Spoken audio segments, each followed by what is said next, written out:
Letters to a closed mouth. 1. Dear closed mouth. We crossed paths at the end of a broken power line one winter far away. We crossed paths at a reading on Alan I felt uncomfortable at with a friend who was just trying to help. We crossed paths at the bottom of something I knew was poison, but rummaged through anyways. We crossed paths in a grad school workshop on Puerto Rico that left me feeling like a dirty canvas or a homeless star. We crossed paths in a poem I wrote but didn't read after the march because of a dream I had where I watched my mother's house sink into an ash pool and turn into teeth. 2. You can't feed a mouth that's already closed, says a book I don't understand, that I'm reading in a car that isn't mine outside of Clemens, after the library spit me out the night before, as my engine chews up the words I'm reading so no one can notice, and as I look into the rearview mirror to watch an open mouth reading its name backwards. And in the rearview mirror, I see a jaw unhinge itself and swallow a star. And I see a jaw unhinged and the power is out. And the hands go unraised and the power is out. And the faculty votes on wages and the power is out. And there isn't a mirror exactly or a library, but a sentiment that I understand completely but cannot describe at all. 3. The past is a mirage, in the sense that here is only forward and only the next thing, and only the poems I'm afraid of, and only the electives left, and only the lost caravan of words and pictures, and only the harsh winter, and only the star. The stars with the light that lingers like death does. Light you know and understand, and the way that you know it is only here after leaving something dead behind before its long journey. 4. Moving forward. Firstly, give up 3 of your senses and take all of your steps backwards. Secondly, cook your poem into a pie to share with your old friends before class starts and the disconnect sets in. Next, hold the unfinished parts of your thesis until it is gone completely. Make it a ceremony or a blood rite. Fold and fold until you realize that never in your life have you wanted to do something that matters. When you finish folding, take a break. Then take your poems and hide them in a pile of eviction notices. Write resignation on the front page, the page that notifies your neighbors that the lights will not be back on until at least Sunday. When this is done, knead the resignation around your poem like a cocoon until you no longer see the art coming out of the sides. Then head to the main office you now work at and nervously hand the resignation over to Wendy. Wendy will then hand the cocoon over to a faculty member, who will then hand it over to someone else, who will then hand it over to someone else, who will then in turn hand it over to the person with the authority to finally shoot the resignation into the sun. Lastly, when all else fails, you have nothing left become frustrated with art. The way it sits on your shoulder, the way it talks to your friends when you're not looking. Call art bad names and argue about it on campus. Break it into pieces in the student union and leave a trail to the Starbucks out front. Starve the art. Leave it alone until it wants you back. Drown it in new clothes until it makes sense to white people. Rename it policy or the right thing to do or sound judgment until you make enough money to hide it away forever. 5. There is a ghost among us. He sits on the stoop and watches as you stare down into the water. You dip the sand in your palm in to make it clean. You turn to offer the sand as penance to the city, but the city is dark. The city is nothing but shadows. And the ghost digs its knuckle into your forehead and says, shadows are nothing but the rubble of forgotten lights. Nothing but the moments you are sure you once remembered but no longer do. And you feel yourself walking backwards into the deep ocean without a way to swim back. Thank you.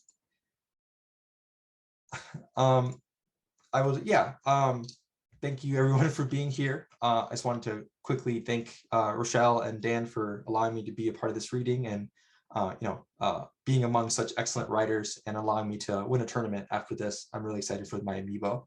And I also want to shout out Hillary for DMing our D&D campaign. So this next poem is published in Pretty Cool Poetry Thing. I'm just going to read it out, but I highly recommend going to the site and looking at all the poems because they turn already credible work into like something like unfathomable to me. So I think it's definitely worth going and seeing. So this is a letter for the Peach Mag reading / We Killed John McCain for Dan and others. Yo, I don't want to scare anyone, right? But I'm 99% sure we killed John McCain earlier. Like the 4 of us. Me, you, Jasmine, and maybe Hannah. And I know it seems like a coincidence, but there are no coincidences really. And the reader on stage says maybe it was our collective energy. but I'm pretty tired, so I don't think it's that. And maybe it was poetry, but Dan just lost their voice after biting into a peach, so probably not. But it's weird though. Dan's voice was different the rest of the night. We almost reached the singularity at 3 a.m, but nothing else was different. And hey, do you think when we die, our words go anywhere? Do you think if we die before intended that the words we had left to say stay on the earth and linger? Like physically. And I don't mean paper physically, I mean more like a person, a paper person, if you will. Is there ever enough left behind for something like that? We could do it for sure. I mean, we have enough paper between my projects and your chapbook, but can other people? And look, honest question. Do you think Meg would have been friends with it? The person, I mean, the paper one. Because I've been thinking a lot about the reading and the singularity, of course, you know the one, it's a joke, but if it was real, this would be how we did it. The killing, I mean. Because the secret to something like this is that or other, but also the timing. For example, we may be outside in the rain, but we're also here in my apartment. And 20 minutes from now, Jasmine is asleep on the floor already, which is not a paradox if you knew us. And if it's not a paradox, it's a poem. And as a poem, all the highlights can live on, as if they have nothing to leave behind. Because there are no coincidences really, are there? And so if someone did kill John McCain, it was surely us, with our moments, this one or all of them. What comes after was thoroughly our fault. I feel no guilt, but we will surely be arrested soon. And one of us will roll over the rest, which is all good, all friendly, kind of funny. And if it's Mike, we have nothing to worry about. And if it's Dan and we go save them, then it'll just be another story to tell strangers. You better believe that I'd roll over so quickly because it'd be so funny. And we'd all laugh about it. And if I did get arrested, I would leave behind this paper for the paper person, of course. I have one more, I have two small poems that are a part of a bigger poem thing. And they're based off of the Daniel Mullins game Inscription. It's really good. It's like a card game. If you haven't played it, it spoils it a little bit. So I'm sorry about that. And I'm gonna, well, there's a bell. So I'm just letting everyone know before I ring it. So this is a inscription poem, part 2, Leshy. So, my friends, you have returned. Sit down, ring the bell.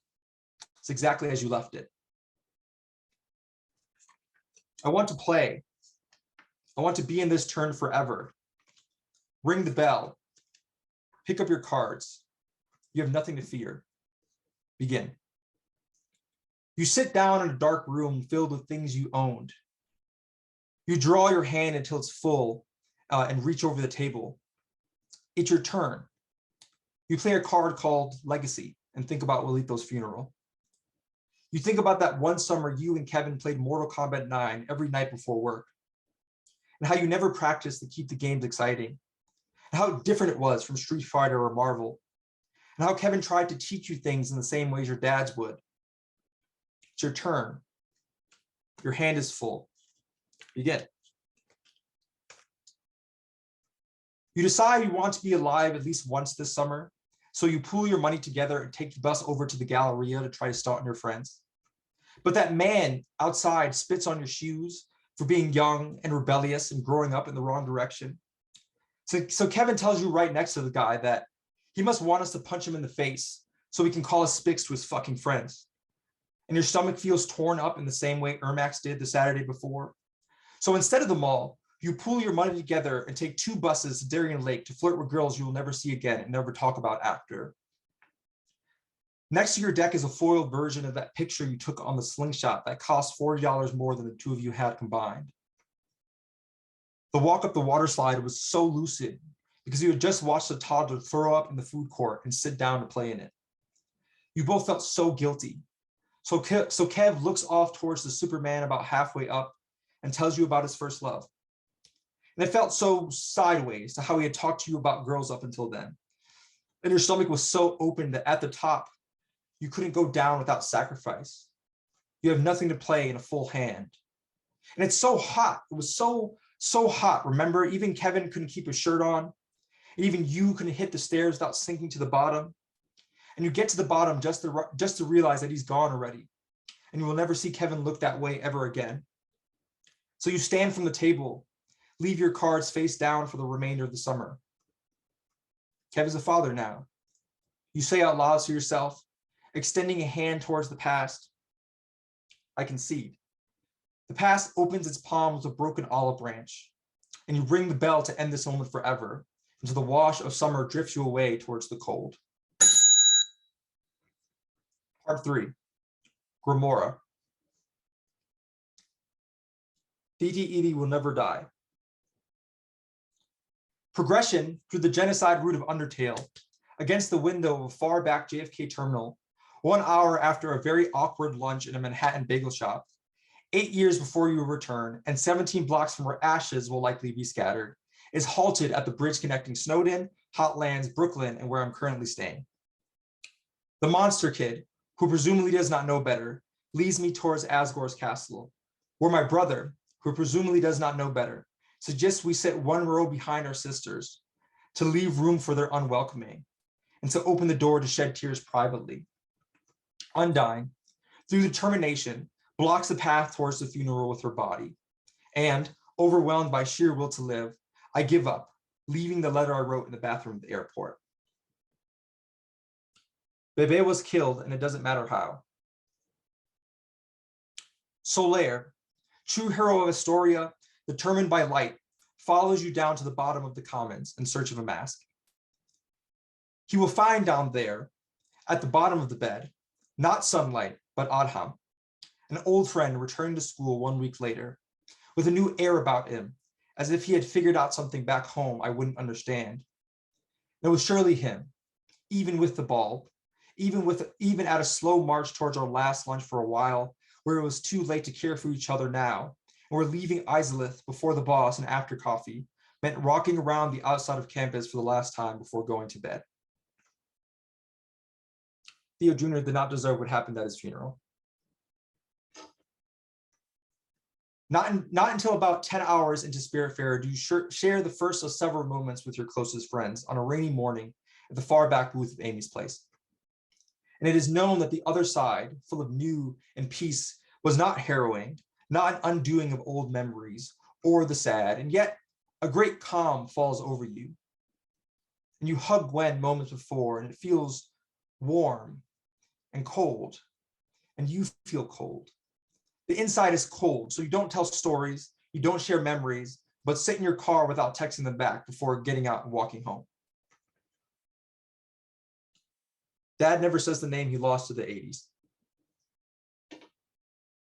There's a moment in Metal Gear after the player, by choice and action, ends the boss's life, where it is just you alone in a white field with just your feelings about the things you've done. And the feeling is there in a way you recognize, alone and without, and only during long drives or empty aisles at the grocery store, or only after a long movie and the quiet moments of the theater settling. And that feeling is so deep, so embedded, and you can't tear it out. You can't move away without giving up on having moments. So in the end, it is just you there, alone, standing over a dead body. Thank you, and that's it.